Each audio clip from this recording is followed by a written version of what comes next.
ดื้อจะพูดเท่าตอนคุณลูกเป็นโมเฮ็ด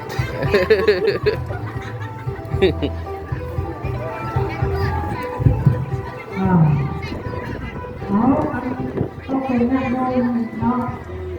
ให้เจ้าภาพตัวบริเวณมือให้เราคิดบัตรเลยคนเนาะอันนี้จะพอเป็นงานเลยเนาะถือว่าประเภททำเขาเด้อทำมือเด้อ นี่เขาเอิ้นมาเฮ่ยังเฮ่ยังอันนี้เฮ่ยังโซฟาบ่นี่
อาณา